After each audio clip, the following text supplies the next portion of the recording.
If you're an athlete that wants to maximize your performance, have more fun, become more mentally resilient, or just someone who wants to feel more successful, have healthier relationships, and generally more peace of mind, then this video is for you.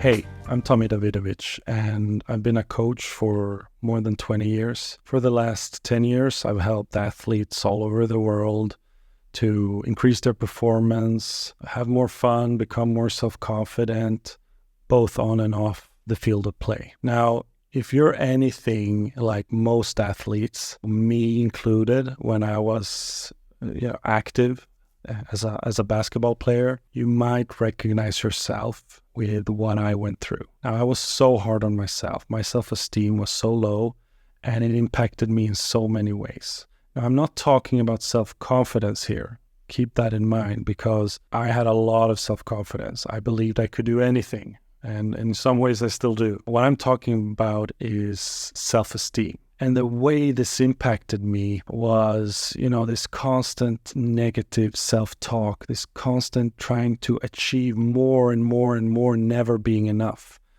Being so hard on myself, never being good enough, doubting myself. Unless things went well, there was a lot of self-doubt. Worried about what other people would think, comparing myself. And I'm not talking just in sports. I'm talking about who's more good-looking, who's getting more attention, who's getting better grades, who's making the most points. You name it, I found a way to compare myself. And also sensitivity to criticism. I could go around for hours and hours for the smallest thing and just play it over and over in my head and just feel like crap. All right. So I think most athletes can relate to at least a couple of these things, right? Now, what I'm going to show you is the way that I fixed my self-esteem and the way I've been doing this for years with the athletes I've been working with. So it's going to be a simple and effective way to fix your self-esteem. Now, I don't mean things are going to become like rainbows and unicorns for you. We're all different. Some of you might need to work more on stopping yourself from comparing, and someone needs to work on how sensitive you are to criticism, and some of us need to work on all of them, right? But what I'm going to show you today is going to get you a long way, okay? It's going to be a solid start that will get you a good part of the way. Now, if you have any questions at all, it can be how can I stop comparing myself, or how do I stop being so sensitive to criticism, and so on. Feel free to drop a comment below, and maybe I'll make a video about that in the future. So let's move on. Before I tell you how to fix your self-esteem, there's two things we need to talk about. The first one being we need to define what self-esteem is, so you have a clear picture of that. And then we also need to talk about the mechanics behind it, all right? So I'm going to go through that, and I'm going to try to do that as fast as possible without losing you on the way. Now, what is self-esteem? Well, if we look at self-esteem, it is basically the level of awareness you have over your self-worth, like how aware you are of your value and how you see yourself.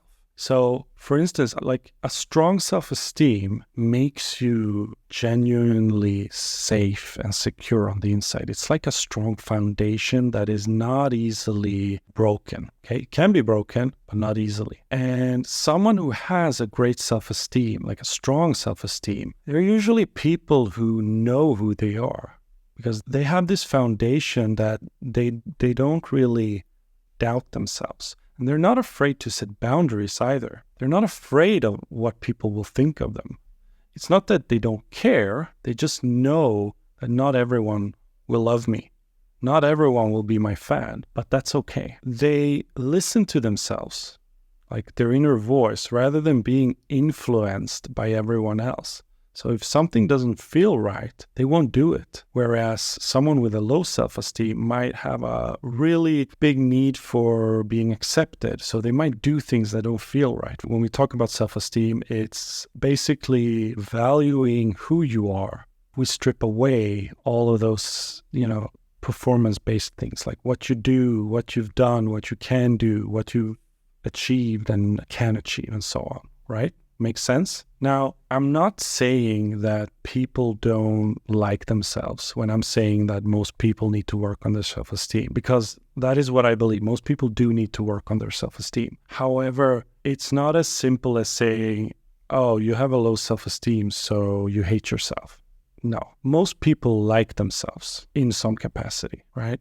The thing, however, is that I think that most people's self-esteem is conditional. It's a conditional love or like we have for ourselves, meaning that if things are going well, if I'm succeeding with stuff and, things are going my way, then I feel good about myself. But as soon as things start going the other way, then we start to self-doubt, question our worth, our value, and so on. And this is especially true in high achievers and especially true in athletes, because I think a lot of athletes have a performance-based self-esteem. The problem with having a performance-based self-esteem is that it makes us so vulnerable to ups and downs, like very high highs and very low lows because of that.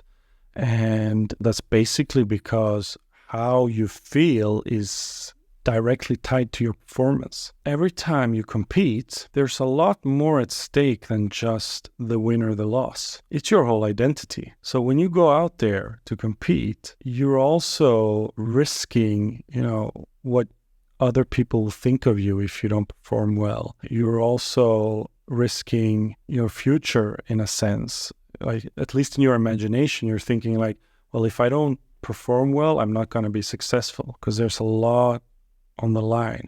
What will other people think? What will I think about myself? And that's a pretty scary thing to always face. So let's move on to the mechanics of it all. If we want to fix your self-esteem, we need to go beyond just psychology. And we need to look at neuroscience, the science about your brain. And the name of the game is something called attention density. Attention density is about putting as many thoughts or actions into the behavior we want, the thought pattern we want to create. That means basically viewing yourself as a programmer. If you look at how a programmer works, they have the code, they write the code, and after they've written enough code, hopefully we have a program, right? We want to do the same thing. We want to write the code in your brain. Now, if you just write it enough times, if you write enough code, it will start to take over. The way you want to do this is by using something called self-direction. By self-directing your thoughts from the unwanted thoughts to the wanted thoughts,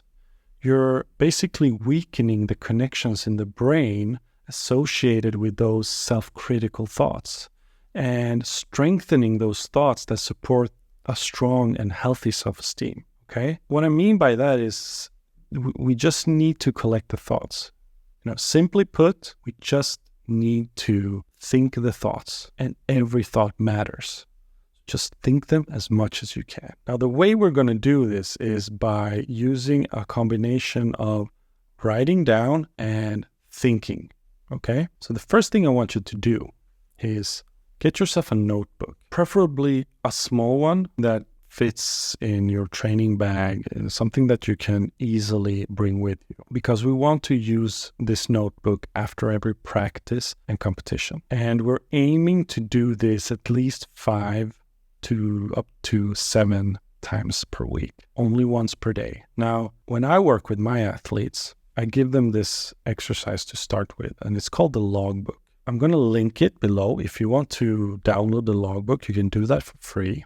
And you can do the whole thing because there's actually 3 steps in the logbook. I'm just going to keep this to the first one because I want to keep this about self-esteem. Anyway, what we want to do after every practice and competition is that we want to simply write 3 good things about you as a person. I'm talking about characteristics or attributes, if you want to call it that. Things like I'm kind, I'm nice, I'm helpful, I'm considerate, I'm driven, I'm inspiring, I'm funny, I'm a leader, and so on. It can be anything, but we want to keep it away from performance, not I am good at, or I scored today, or I made a personal best. Those are achievements, performance-based. You want to leave that because it's, after every practice, after every competition, you've just focused a lot on performance. Now we want to focus on you. We want to remind yourself of your value that is not tied to what you've done. So that is what we want to do once. You write those 3 things. Now, the important thing here is not that you try to feel and not that you try to be something 100%, because it is so simple to say, okay, I'm kind. And then you have this inner voice saying, well, you remember 5 years ago, you were not nice to your sister, or you were not nice to, your friend. You said this or you said that. So you can't say that you're nice because you're not 100% nice. Your inner critic is going to try to trick you that way and keep you from writing things there. But here's the thing. If you can just see 1% of something in you, it's okay to write it. Okay? So you can write whatever as long as you see at least 1% of this characteristic in you, you can write it down. And leave the feeling of it. Leave that out of this. We don't need that right now. If it comes, it comes. Great, but that's not what we're looking for. We just want to write the code, and we're doing it 3 times there. Now, is this enough? No, we need to increase it. The way we increase it is by using the same thing as a thought exercise. Now, what does that mean? Well, I would like you to at least get this in your head 5 more times over the day. So whenever you get into a situation where you start criticizing yourself or your value, your worth, whenever you get into a situation where you're hard on yourself, that's when you want to use it. And here's the real opportunity, because what's going to happen usually is that thing happens and that triggers that inner criticism. That inner critic starts talking, saying, what were you thinking? You're not good enough. You're going to fail. Blah, blah, blah. Notice that happening, and then you try to, as fast as possible, just come up with 3 things about yourself that is not tied to performance. Again, right? What were you thinking? You just remind yourself, I'm kind. I'm enough. I'm not my achievements. I'm not my performance. I am good, or I am enough no matter what. You can also use those kind of reminders. And just 3, then you let it go. And then you wait for it to come back. Then you activate 3 more.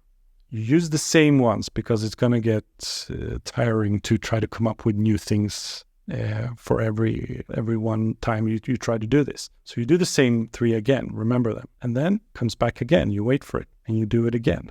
And you do that a couple rounds until you feel like, okay, enough of this. What's happened here is that, let's say you've gotten 8 negative thoughts. For every one of these 8, you've done 3 positive ones about yourself as a person. So that means 8 times 3. And if you had 10, it's going to be it's going to exponentially grow and grow and grow.